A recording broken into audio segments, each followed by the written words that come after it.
समय पहले की बात है। एक छोटा सा गाँव था और वहाँ पर एक नन्ही सी प्यारी सी लाल चिड़िया रहा करती थी। और वो एक दिन सोचती है क्यों ना मैं एक पौधा लगाऊं। पौधा लगाने के लिए उसको बीज चाहिए था और वो बीज लेने के लिए जंगल के लिए निकल जाती है। और इधर उधर देखने के बाद उसे बीज मिल ही जाते हैं और उन बीजों को वो हाथ में पकड़कर अपने घर को वापस चल देती है।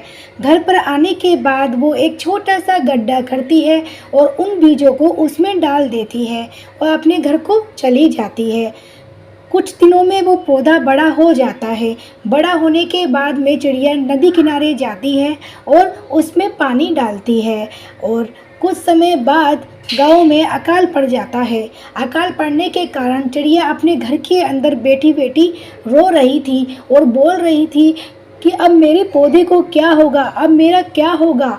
चिड़िया गुस्से में बाहर आती है और बादल से कहती है कि तुम्हारे पास बस एक ही काम है, वो भी तुमसे अच्छे से नहीं होता है और हमारे पास इतना सारा काम होता है फिर भी हम अच्छे से काम कर लेते हैं। बादल गुस्सा हो जाता है और इतनी तेज बारिश करता है कि चिड़िया का पौधा टूटकर नीचे गिर जाता है। फिर भी चिड़िया हार नहीं मानती है और फिर वो दोबारा पौधा लगाती है और उस पौधे में छोटे छोटे फल आ जाते हैं। और फिर वो बादल से फिर कहती है मेरे पौधे के फल को पकने के लिए अब मुझे धूप चाहिए और तुम बादल अब धूप रोक के रखे हो, अब मेरा पौधा कैसे पकेगा। तो बादल को फिर से गुस्सा आ जाता है और बादल बिजली गिरा के उसके पौधे को जला के राख कर देता है।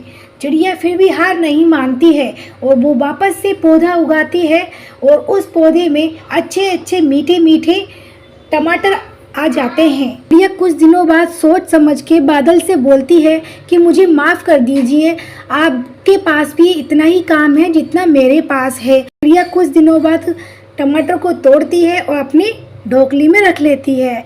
और इस कहानी से हमें ये शिक्षा मिलती है कि हमें कभी भी किसी भी व्यक्ति से ये नहीं कहना चाहिए कि तुम्हारे पास तो बहुत कम काम है और मेरे पास बहुत ज़्यादा काम है। अगर आपको ये कहानी अच्छी लगी है तो प्लीज़ सब्सक्राइब करें, लाइक करें एंड शेयर करें।